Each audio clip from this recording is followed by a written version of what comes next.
1830 সালের মে মাসের কথা। গ্রীষ্মের দুপুর যেন আরো তপ্ত হয়ে উঠল গোলদিঘি চত্বরে। সংস্কৃত কলেজে আন্দোলন শুরু করেছেন আয়ুর্বেদের ছাত্রেরা। এক সহপাঠীকে শিক্ষক নিযুক্ত করার প্রতিবাদে আন্দোলন। সেকালের সমাচার চন্দ্রিকা এই আন্দোলনের কথা জানাচ্ছে।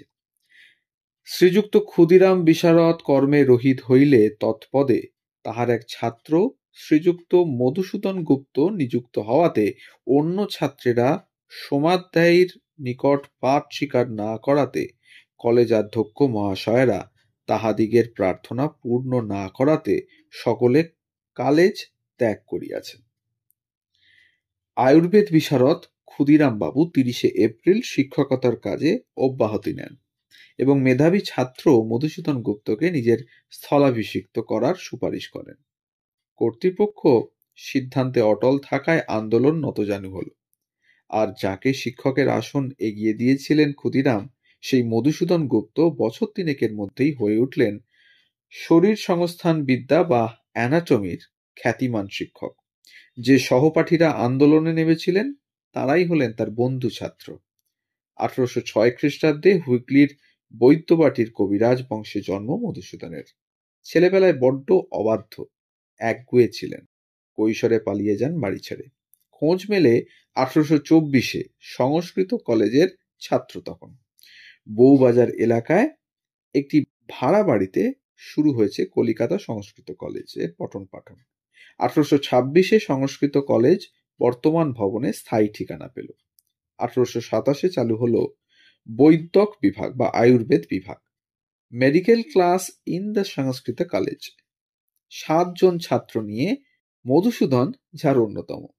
তাদের শিক্ষক ছিলেন ক্ষুদিরাম বিশারদ। 1835 সালে ভারতীয় চিকিৎসা ক্ষেত্রে ঘটে গেল এক নিঃশব্দ বিপ্লব।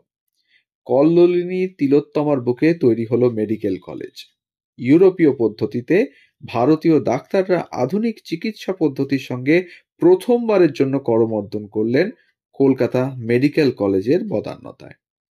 কলকাতা মেডিকেল কলেজের প্রথম সুপার হিসেবে নিযুক্ত হন M.J. ব্রামলে এবং অ্যানাটমি বিভাগের প্রধান হিসেবে দায়িত্ব গ্রহণ করেন H.H. গুডিভ। অন্যদিকে নেটিভ মেডিকেল ইনস্টিটিউশন থেকে ডেমনস্ট্রেটর হিসেবে যোগ দেন পণ্ডিত মধুসূদন গুপ্ত। অ্যালোপ্যাথির চিকিৎসক হিসেবে প্রথাগত ডিগ্রি তখন তার ছিল না। শিক্ষকতা করতে করতেই 1840 পরীক্ষা দিয়ে কৃতিত্বের সঙ্গে এই ডিগ্রি লাভ করেন তিনি। এদেশের চিকিৎসকদের সামনে তখন সবচেয়ে বড় সমস্যা সব ব্যবচ্ছেদ।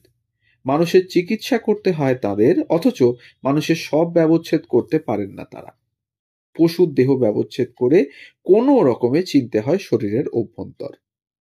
কুসংস্কারাচ্ছন্ন সমাজ ছুঁতে দেয় না মৃত মানব দেহকে। ডাক্তারি ছাত্ররাও মেনে নেন এসব। মধুসূদনের বিরোধিতা করলেন। শিক্ষাদানে অসুবিধাও হচ্ছিল সাহেব শিক্ষকদের। একদিন ডক্টর গুডিভ পড়ানোর টেবিলে একটা শবদেহ রেখে দীর্ঘক্ষণ ছাত্রদের বোঝালেন সব ব্যবচ্ছেদের গুরুত্ব। তবু জড়তা কাটে না ছাত্রদের। এগিয়ে এলেন কে জানেন? একমাত্র মধুসূদন। 1836 10 জানুয়ারি ছুরি হাতে মধুসূদন ব্যবচ্ছেদ করলেন সব দেহ। এবং মধুসূদনকে এগিয়ে আসতে দেখে তার 4 সহযোগী রাজকৃষ্ণ শেঠ, উমাচরণ শেঠ, দ্বারকানাথ গুপ্ত এবং নবীনচন্দ্র মিত্রকে নিয়ে সুসম্পন্ন করলেন ভারতের প্রথম সব ব্যবচ্ছেদ, যাদেরকে উদ্বুদ্ধ করেছিলেন স্বয়ং মধুসূদন। সেদিন ফোর্ট উইলিয়াম থেকে তাদের 50 রাউন্ড গান স্যালিউটে সম্মান জানানো হয় জানেন। সে দেশে প্রথম তৈরি হলো ইতিহাস। কিন্তু উচ্চ বর্ণের হিন্দুরা ক্ষেপে উঠল।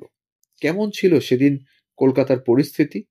এলিট ড্রিঙ্ক ওয়াটার সাহেবের বক্তব্য ছিল এমন, মেডিকেল কলেজের সব ফটকগুলি বন্ধ করে দেওয়া হয়েছে, পাছে এই বিধর্মী কাজ করার জন্য প্রাচীনপন্থীরা কলেজে আক্রমণ চালায়। এই সামান্য বক্তব্য থেকেই ছবিটা পরিষ্কার হয়ে যায় যে সেদিন কলকাতা শহর এর পরিস্থিতিটা আদৌ এই ঐতিহাসিক কাজের অনুকূলে ছিল না। শিবনাথ শাস্ত্রী লিখেছেন, সেকালের লোকের মুখে শুনিয়াছি এই মৃতদেহ ব্যবচ্ছেদ লইয়া সে সময় তুমুল আন্দোলন উপস্থিত হইয়াছিল। তথ্য বলছে 1837 সালে 60টি মৃতদেহ ব্যবচ্ছেদ হয় এখানে। তবু কি সব ব্যবচ্ছেদ? মধুসূদন 1849-এ লন্ডন ফার্মাকোপিয়া এবং অ্যানাটমিস্টস ভাদি মেকাম এর বাংলা অনুবাদ করেন। 1852-তে মেডিকেল কলেজে বাংলা শ্রেণী খোলা হলে তার সুপারিনটেন্ডেন্ট হন তিনি। 1853 সালে প্রকাশিত হয় অ্যানাটমি নামে তার অমূল্য গ্রন্থ। সুশ্রুত সম্পাদনা করেন বলে জানা যায়। 1856 সালের 15ই নভেম্বর মৃত্যু হয় মধুসূদন গুপ্তের। তবে তার আগেই আরও এক ইতিহাস সৃষ্টি করেন তিনি। বাঙালিদের সুবিধার জন্য কলকাতা মেডিকেল কলেজে একসময় বাংলাতেই ডাক্তারি শাস্ত্র পড়ানো শুরু হয়। হুগলির বৈদ্যবাটি থেকে কলকাতার বুকে প্রথম সব ব্যবচ্ছেদ। কঠিন ছিল সেই পথ, কিন্তু তাকেই হেলায় অতিক্রম করেছিলেন মধুসূদন বাবু। আমরা তাকে মনে রাখিনি, কিন্তু চিকিৎসা শাস্ত্রে এক আলোকোজ্জ্বল পথের সন্ধান দিয়ে গেছেন এই মধুসূদন গুপ্ত। তো আজকে আপনাদের জন্য থাকলো এই মহান জ্ঞানী মানুষের কথা, ডাক্তার মধুসূদন গুপ্তের কথা, যা উদ্বুদ্ধ করবে আপামর বাঙালিকে। নমস্কার বন্ধুরা, কেমন আছেন সবাই? আশা করি সবাই ভালো আছেন, সুস্থ আছেন এবং আমাদের গল্পগুলো আপনারা শুনছেন। আমাদের চ্যানেলে নতুন হলে অবশ্যই আমাদের চ্যানেলটিকে সাবস্ক্রাইব করে পাশে থাকবেন। বেল আইকনটিকে প্রেস করে নেবেন যাতে পরবর্তী গল্প খুব তাড়াতাড়ি আপনাদের কাছে পৌঁছে যায় তার জন্য। আর যদি ভালো লাগে তাহলে একটা লাইক, কমেন্ট আর একটু শেয়ার করবেন আমাদের গল্পগুলো কাছের মানুষদের সাথে। সবাই ভালো থাকুন, সুস্থ থাকুন আর শুনতে থাকুন গল্প যেখানে সত্যি। ধন্যবাদ।